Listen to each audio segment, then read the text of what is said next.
Friday, or Saturday or Sunday, whatever your DVR time is. It's TV's only source for all the stuff you care about. I'm Kevin Pereira. Good to see you. Hello. Hello.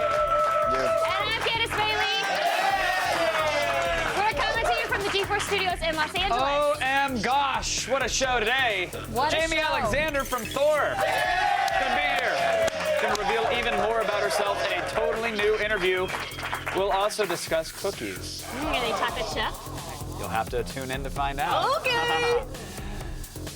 And girls with guitars. We got that too. It's a never-before-seen performance from Garfunkel and Oates. I love them. Plus, we go around the net with some help and wacky captions from viewers like you guys. Chris Gore's here for an all-new Criterion Weekend edition of DVD Tuesday. Fancy releases of Fear and Loathing in Las Vegas and Videodrome. I like your instinctive kung fu grip. Nice. Also today, for those playing the Gears of War 3 beta, Epic Games just released the new Big Head mode. And we're giving away 5 more codes. So the first person to enter each code will claim it. You just gotta... Oh, look out, Vex, man! Watch out! I don't know where I pointed, but whatever. We got the code out, so there it is. Hey! The web has some fun stuff to look at. Sure does. Let's go around the net. Okay.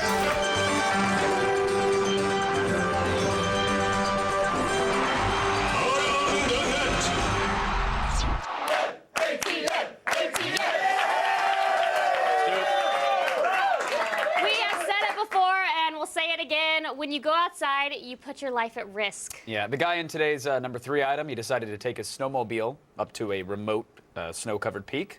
He remembered to bring his helmet cam, which was kind of cool. But forgot his sense of balance at home.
All right, we asked you, what is the name of this mountain? Weird Size ZT235 said Broken Back Mountain. All right, I kind of like that. Like it. Bruce Wayne is a man who wears many masks. Billionaire, philanthropist. And he also wears a helmet for when he crashes the Batmobile. At least he's got his campy classic theme going for him.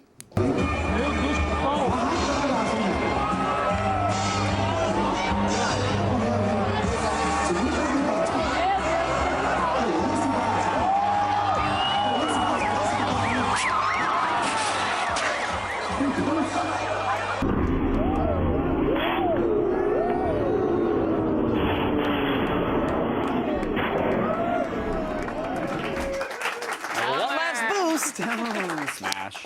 We asked you, what villain were they chasing? Ev Thomas 69, oh, that's classy, said the elusive Mr. Dignity.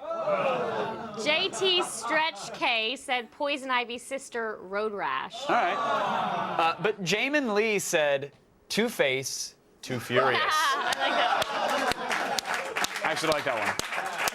That was pretty good. I do too. Death metal might just sound like nonsensical screeching. Because it is. But there's a method to a death metal singer's madness.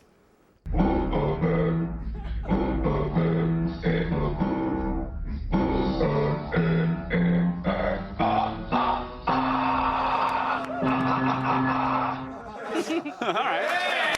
So we asked you, what is the name of his vocal technique? JWork 2002 said beer and cigarettes. That's what he said. To get your daily viral fix and to check out all the viral videos we have to offer, go to g4tv.com/. Around the net! That's it. Still ahead, a never-before-seen performance by Garfunkel and Oates. But first, I'm going to learn you about H.P. Lovecraft. Hewlett Packard? Do what?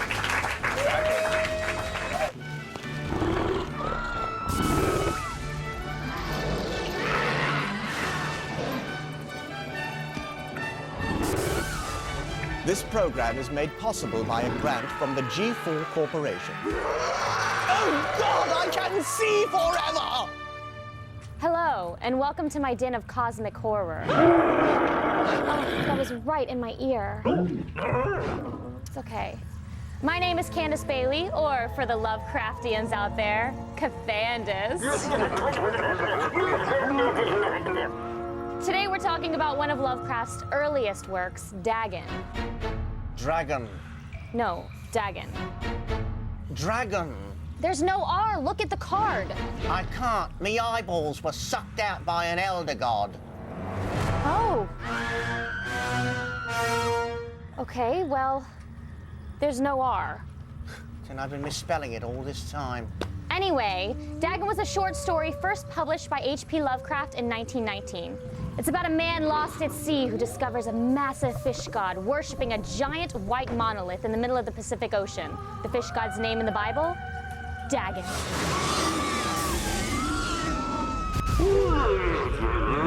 Oh, good point. Now, the fish god Dagon is not to be confused with the squid-like old god Cthulhu. That's a common mistake. Yes, that's you. Okay, they get it. Yes. Cthulhu, no! Bad squid god, bad! That was my good book. Why do I even?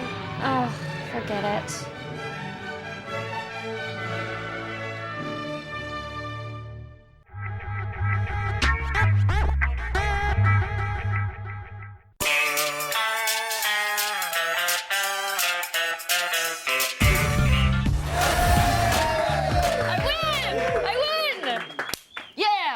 There's nothing better than two smart, funny, and pretty girls to tickle your funny bone or your funny boner, either way. Here's a never-before-seen performance by Garfunkel and Oates. Yeah! Hi, I'm Kate. And I'm Ricky. And we're Garfunkel and Oates.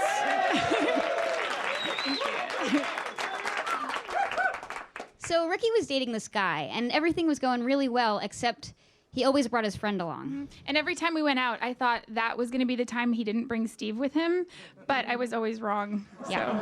So this song is for Steve.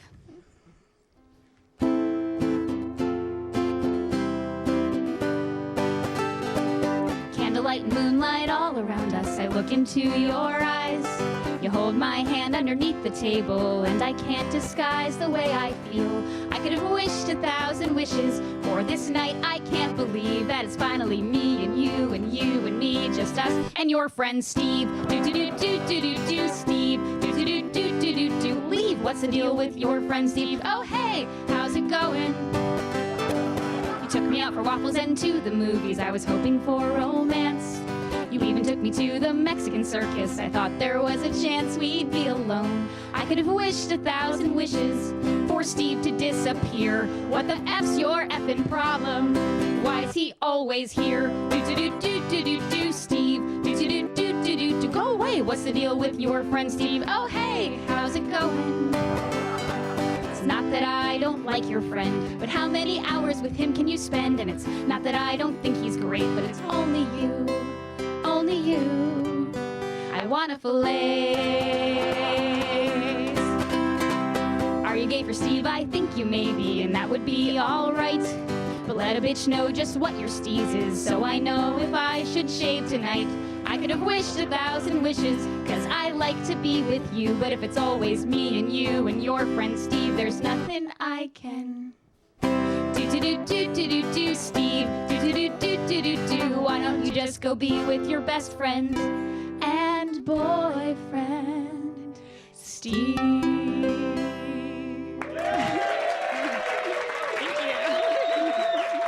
Thanks, guys. Thanks. And be sure to pick up our album All Over Your Face. It's all over iTunes.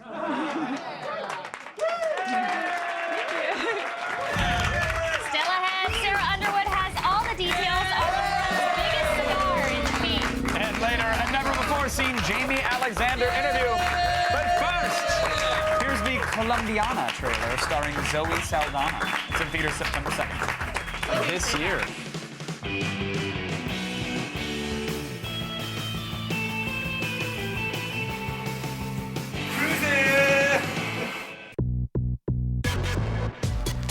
All the news you need to know.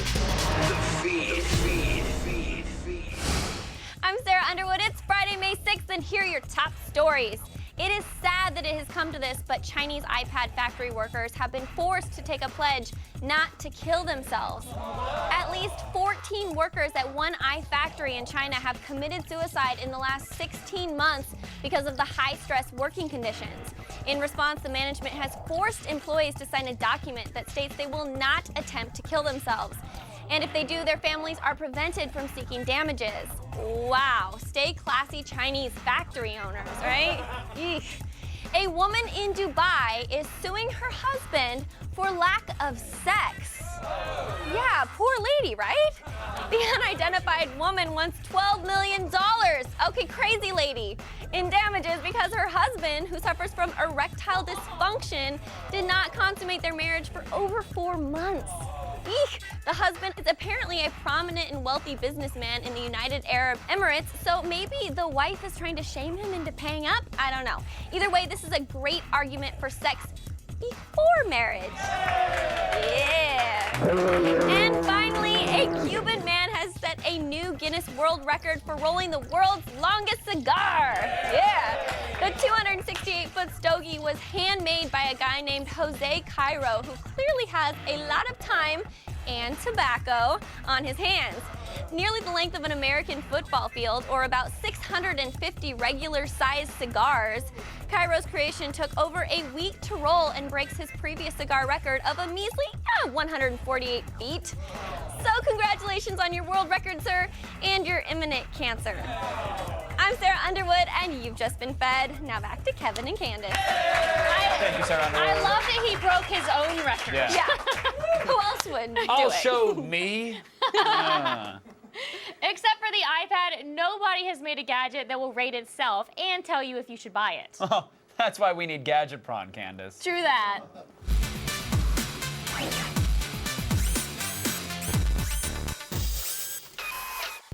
If you're not gonna pick a tablet from the apple tree, then why not grab a BlackBerry Playbook off the vine? Weighing just under a pound, this little tablet utilizes a 7-inch multi-touch screen and dual-core processor so you can run multiple apps and browse the flash-enabled web with no hiccups. Plus, both the front and rear cameras record 1080p video and you'll get 16 gigs of storage, all for $500. Here it is, the BlackBerry Playbook. Whoa. Not this. It's obviously a lot smaller than the iPad 2 and most other tablets we've reviewed. It is. I mean, you can see it in like comparison. half the size. Yeah, it's teensy. Now, the power button on the top is actually kind of hard to press, but I think that's by design because once you actually lock the device, you'll see when you turn it on, there's no swipe to unlock or anything like that. Yeah. Not that you're gonna be. I like that though. Yeah, I mean, it's not like you're going to be keeping it in your pocket and you're going to accidentally hit Yeah. it, but it could get hit, so that's why they had to make it a little bit harder. BlackBerry has a completely new touchscreen interface on the Playbook, so is it just as good as Android or the almighty iPad? Yeah, it is. Yeah? Oh, cool. The screen itself is super responsive. The usual pinching and zooming, it works just like a charm, assuming a charm works well.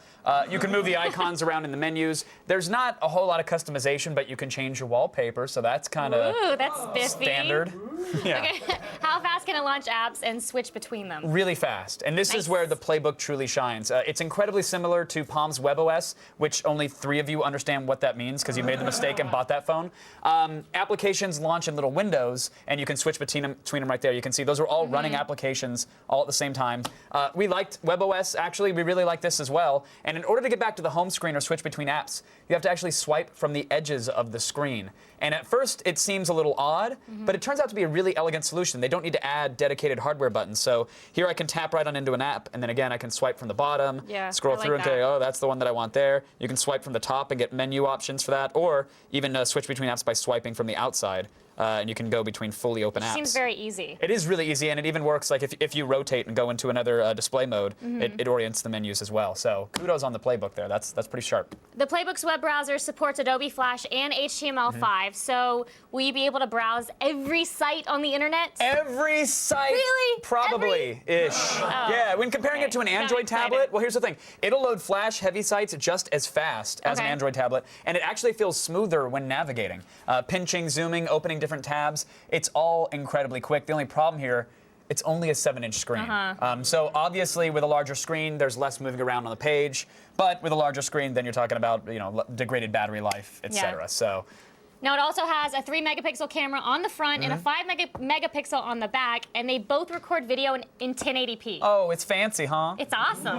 Here's the thing. On paper, those specs Yes. sounds great. They're only okay, though. Yeah. The front camera, here's the thing. It's actually much better quality than most tablets, but it does look grainy even in normal light. Okay. Creeper. The back camera, wow. Let's just loop that. That made me happy. The back camera doesn't have a flash, so it also suffers from the same graininess. it's dark. But overall, not as good as you want them to be, but they're serviceable. Okay. Have they added more apps to the BlackBerry app world? They have. That doesn't mean they're any good, but they have added some. There's 3,000 apps available, but none of the big ones that you want. So no Angry Birds, no Words with Friends, no Shazam, no Instapaper. Basically, think of anything fun to run on any other tablet and imagine it's not there for you. But they have Sudoku. And they do have Sudoku. And that's fun. You can play them off the web, but you could also buy a book for 2 cents and play it that way. RIM is planning on opening up some Android apps for download, which is nice. That's not going to happen until the summer. And even then, we don't know what apps they're actually going to port over. They'll basically be emulating Android on the Playbook, which is a smart approach, but it's not here yet, so we can't really review it. Okay, so this is kind of a big deal. There's no email app on the Playbook unless you have a BlackBerry phone, right? Why would that be a big deal? No email? Come on. Because it's a big deal, Kevin. It's an antiquated form. Postcards. That's where the hotness is I at. love postcards. Of course you do. Here's the thing about the email. RIM will be releasing a native email app in the coming months through a software update. Right now, you can use web-based solutions. Those work just fine. They're actually links to like Gmail and Yahoo, but they just open up the web browser. So kind of a you bummer. have to go in every time. Yeah, and it's not nearly as fast or snappy as a native program, so they need to get on board with that. They say it's coming soon, but again, it's not here now. We'll see. Yeah. So it's $500 for the 16-gig version. What's the verdict?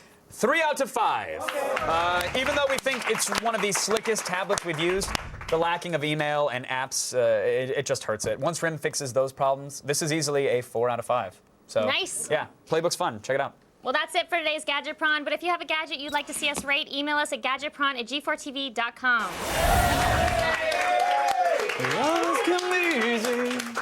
It's pretty, Kevin. You have a really pretty singing voice. I know. Stop hitting on me. Let's read some words. Back when Stan Lee was writing comics, just reading them was enough for anybody to be beat up. Agreed. You know what I'm saying. Everybody does. But now comic books are so cool, they're actually on your shirts. What?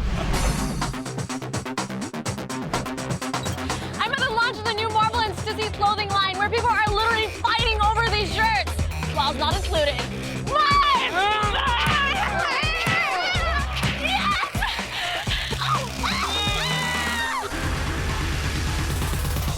Looking to get in some comic book action? Stussy teamed up with Marvel to release the ultimate line of street apparel. We are doing a Stussy Marvel collection in 2 series. The first series is just Stussy and Marvel, and the second series is a guest artist series where we had 9 guest artists pick their favorite Marvel character and reinterpret them in their style. So yeah, the Marvel and the Stussy team up has turned out really well, and we're very proud to be What are here. you doing? It's mine! Hey, ladies, there's plenty of superhero to go around for everyone. Fine, well, Ant-Man, you're out. Beat it.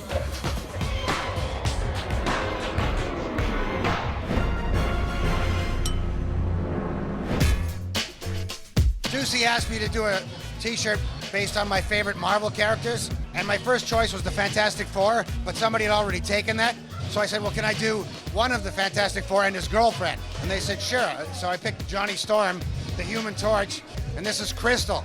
What I think is really cool is it's actually in pieces. Why did you do that? Well, it's in pieces because I can't do a good drawing all in one shot. So I draw the legs, then I'll draw a head that's horrible. So I tear it off, I just cut another piece of paper on top of it, and I just keep putting it together. This is actually the finished product right over here, right? It's pencil to start with, but then I inked it in Illustrator and colored it in Photoshop. Maybe we'll have a battle of like design between us. Okay, that sounds great. There you go. Whoa, look at this action. Made me look like Elvis. Dude! Seriously, you can hurt yourself. I can't hear you. They never listen. Tell us which character you decided to go with. I got a choice and I picked Spider-Man, you know? To sit there and actually draw Spider-Man, it's kind of crazy, like drawing Mickey Mouse or something, you know what I mean? But drawing for Stussy, I know I can put him somewhere where he'd never be at. That's the fun thing about drawing is you can go anywhere, anytime you want, and be creative and help people at the same time. Now, speaking of drawing, I've been thinking about getting a tattoo, and I mean, it'd be an honor. Booyah. Oh, snap! There it is. G for life. Wood. I'm into it. Oh, that hurt, dude! The new Marvel and Stussy clothing line, hands down the sickest comic book streetwear out there. But what's even sicker? Atlo exclusive.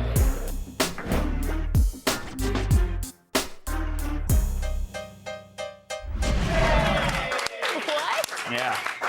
Next Tuesday. Stay That's when I'll see ya. tuned. You are a jerk. Yep. Stay tuned. We have a new interview with Thor's girlfriend, Jamie Alexander. It's up next. Wait a minute. Jamie Alexander's my girlfriend. No, she's not. The feed is brought to you by KFC's $5 everyday meals. Today tastes so good.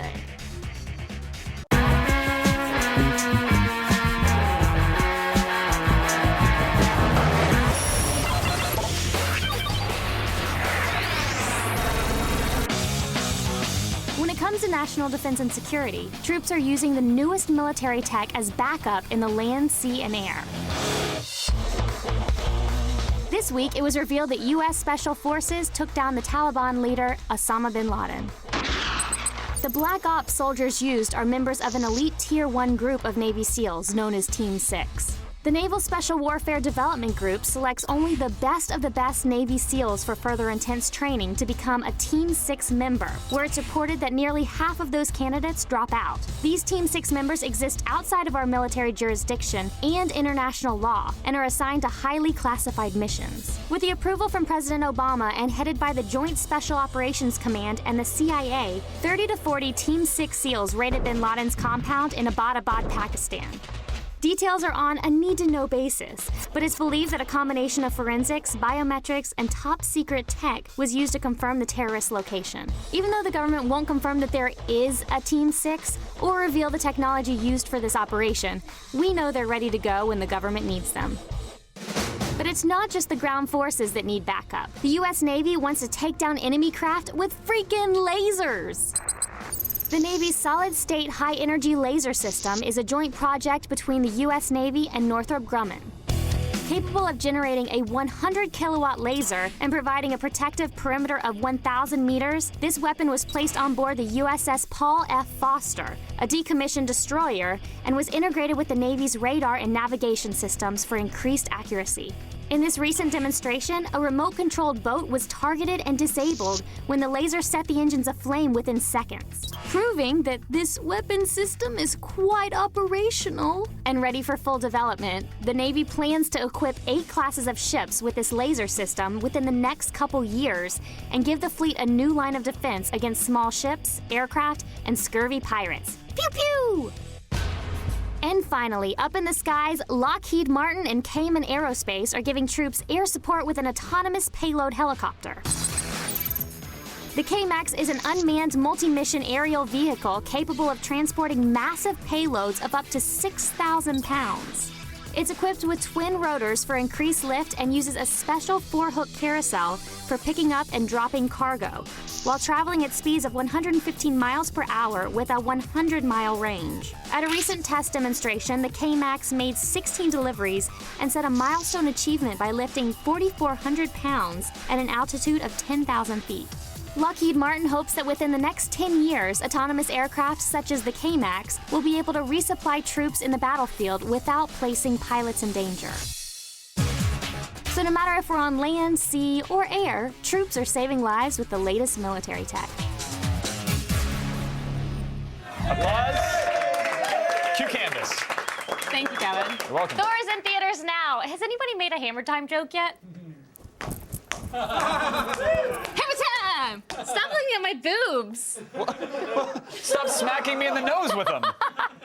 Here's more from Jamie Alexander's visit.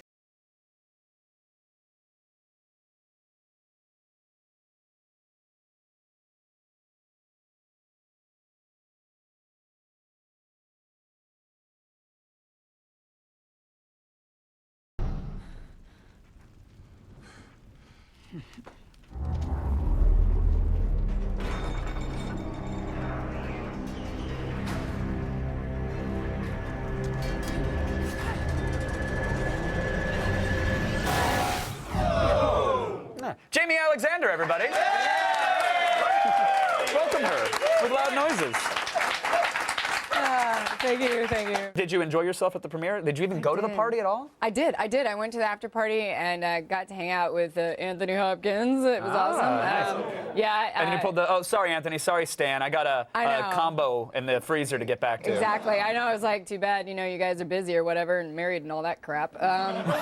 So, no, it was so good. It was good to see everybody. It was like a big family reunion, sort of. Yeah. Oh, you guys trained like a family for this film, right? I mean, you're no stranger to training, but this was a little more rigorous than previous. Just a little bit.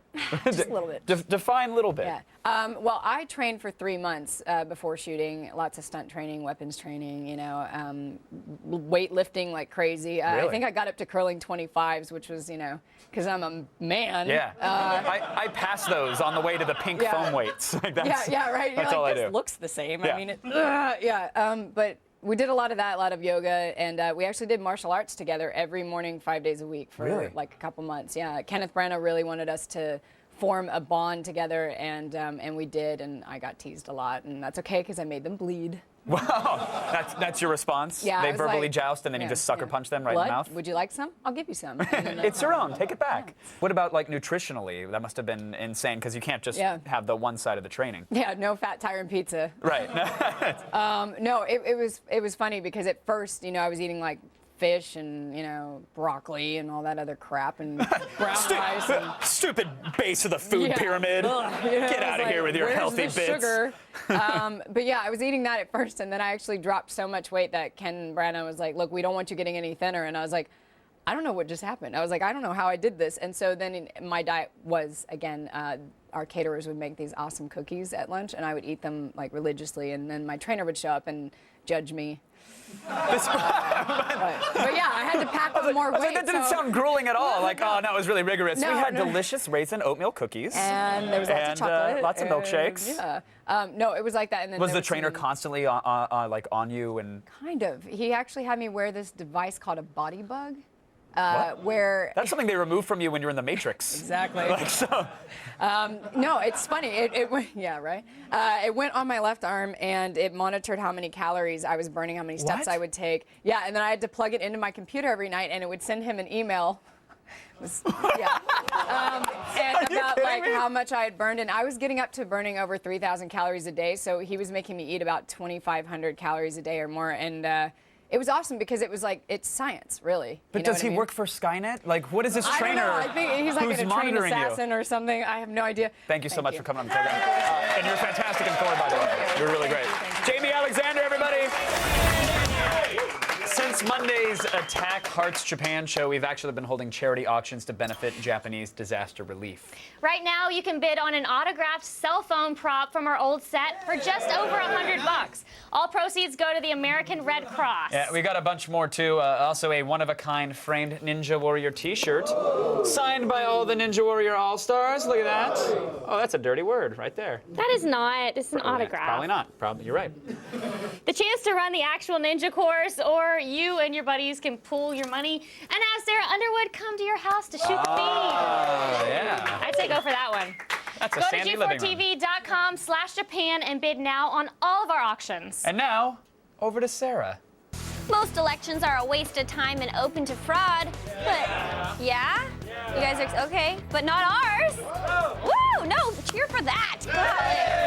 We need you to vote for who will be this year's E3 booth babe. Go right now to g4tv.com/E3 to vote for your favorite gamer girl, and hopefully she will brighten all 196 hours of E3 coverage.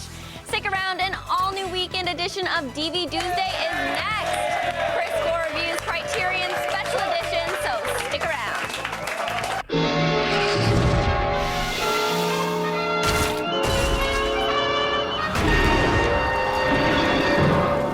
And I'm late for dinner. Dinner? Do you want to go to dinner? No. I mean, it sounds like you're trying to invite yourself to dinner. No, that's the opposite of what I'm trying to do. I've got a protein bar in my belt. That's why I packed. Coming up Monday on an all-new Attack of the Show. We play Good Cop, Bad Cop when Chicago Code's Devin Kelly drops by the studio live.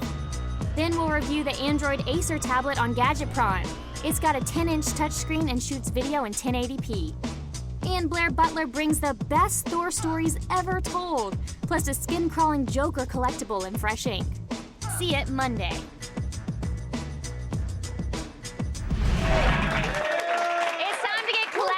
In this all-new weekend edition of DV Doomsday with the Criterion Collection.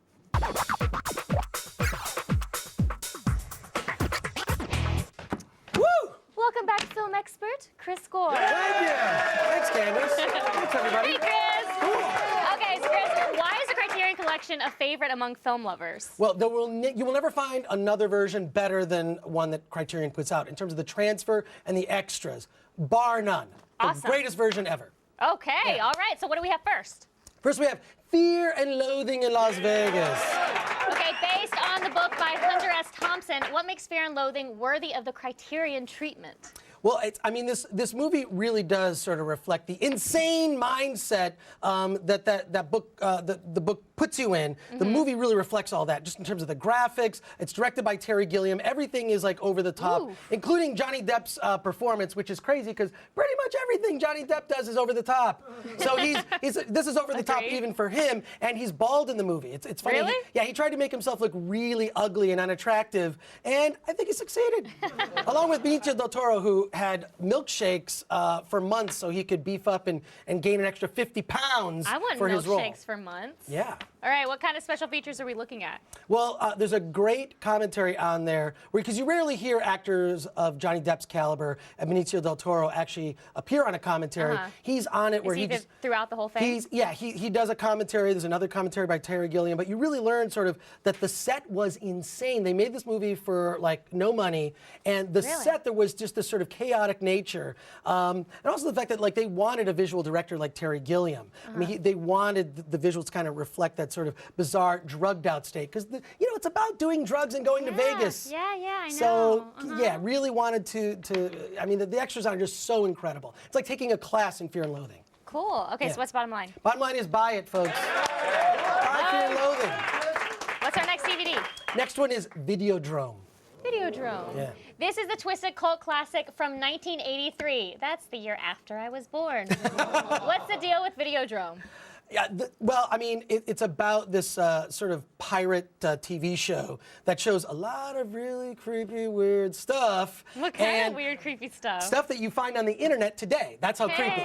That's how creepy. With a couple of clicks, you can find this stuff. Back in 1983, too. Yeah, when there was no internet. Ew. But what is going on What's fascinating about this is James Woods' performance in this is incredible, and also the makeup and gore effects in this is just insane. No one like Cronenberg. Yeah, if you've ever had that happen to you, folks, you know how painful and pleasurable it can be. But I mean, this is one of my favorites that's kind of held up. And what's funny is how forward-thinking this movie was. It really is as much about the internet as it is about weird television.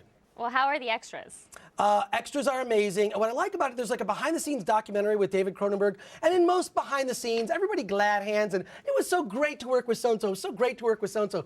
Cronenberg talks about how James Woods was so paranoid during the making of this movie that he wouldn't wear that thing that he puts on his head, this sort of helmet thing that he has to wear. So when you see those scenes where James Woods is wearing this helmet thing because it had electrical components in there, it's actually David Cronenberg. Really? So yeah. So That's so they reveal interesting. that in the documentary, and I love Cronenberg. That guy. He looks like a gynecologist, but he really is one of the greatest Canadian Whatever directors. a gynecologist looks like. He does. He looks just like a gynecologist. Go All back. right. Go back to the footage. You can see. It's, Okay, what's looks the like bottom that. line? Bottom line is buy it. One of my favorites. Love Videodrome. Okay, with so many great titles in the Criterion Collection, I think we need to do a rapid fire.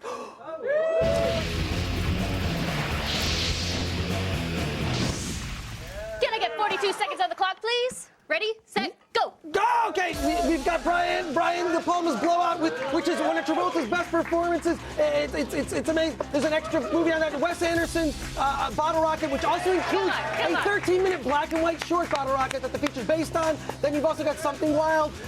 This made Ray Liotta a star. It was incredible. It's got a new transfer if you care about that stuff. Wings of Desire, Wim Wenders. If you love angels, you will love this movie. And there's a great documentary on it called Angels Among Us. And then, of course, we have Traffic. Steven Soderbergh, probably one of the best guys on DVD commentary. There's four commentaries on this. The Ice Storm with Tobey Maguire, a new documentary. Brazil, Terry Gilliam. Brazil, the director of Fear and Loathing. There's two versions of the movie. How many do we have left? Four. 4.5. 4.5. I did okay. I never get to finish. It's okay. One time you'll get to finish. I'm sure of it. Thanks, Chris. Thank you. For more gore, follow him on Twitter at @ChrisGore. And now let's go over to Kevin. You know, despite the risks, mankind keeps making robots, like Sarkos, the dancing robot. And when he's done killing you, he can dance on your shallow yet efficiently dug grave.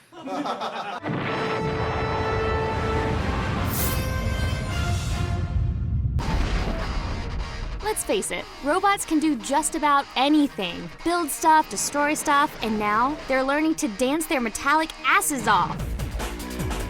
But the one issue that most robots still deal with is balance, which is why a team of researchers at Carnegie Mellon are determined to change that with Sarkos, the dancing humanoid. Sarkos is a 5'10", 150-pound robot that can mimic the movement of its operator using motion control technology. Recently, Sarkos has learned how to take a shove while dancing and not falling over. Internally known as hip strategy, this push recovery system was taught to Sarkos while walking in place using a model predictive controller. This continuously optimizes the robot's center of mass motion so that it can determine the necessary footsteps to make and not fall over.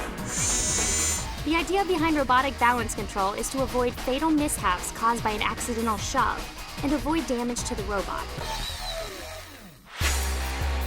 But Sarkos is not the only robot in the game with a groove to prove. There's also Da Vinci. Oh yeah, notice the hands? Da Vinci is a pro with the digits, and that's because it's a surgeon. That's right. Da Vinci is a robotic and computer-assisted platform for minimally invasive surgery, and recently, the Medbot was put to the ultimate test with an intense game of operation. In training for real surgeries, doctors and grad students at Johns Hopkins University have been using Da Vinci's controlling console to complete non-autonomous games of operation with remarkable success. Even though robot-assisted surgeries can take up to twice as long as conventional surgeries, the demand for robots in the operating room is still high because of the incredible accuracy. Plus, they help the peeps at Johns Hopkins dominate on the tricky board game. Lastly, meet a more conventional robot named Frida, a headless, two-armed robot that is already being coined the factory worker of tomorrow. Frida stands for Friendly Robot for Industrial Dual-Arm Assembly, and it will do just that. Although it is still in the conceptual stage, Frida will use its two human-like 7-axis arms, each with a servo gripper. These can grasp and manipulate electronic components and other small parts for assembly. The advantage? While most industrial robots are big and expensive, Frida is lightweight and compact. In fact, you'll be able to carry it using a handle that comes out of the top. And to make it even safer, its motors will have limited drive power while soft pads cover its body. Its smooth, sexy body. From taking a little shove and doing a little dance, to assembling machines for the future, robots big and small are here to make a change. When you think of iconic songs about teenage angst and rebellion, the last person you think of is Miley Cyrus. Yeah, that's not keeping her from ruining Kurt Cobain's timeless anthem for disaffected youth, Smells Like Teen Spirit.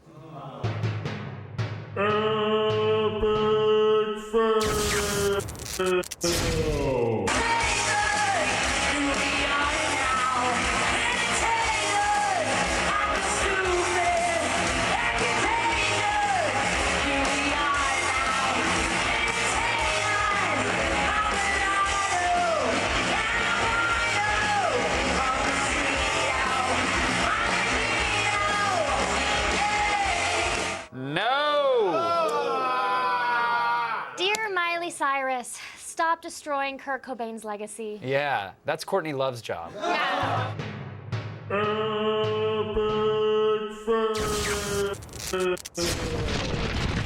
Many thanks to Sarah Underwood, to Jamie Alexander, to Garfunkel and Oates, and I suppose to Chris Gore, too.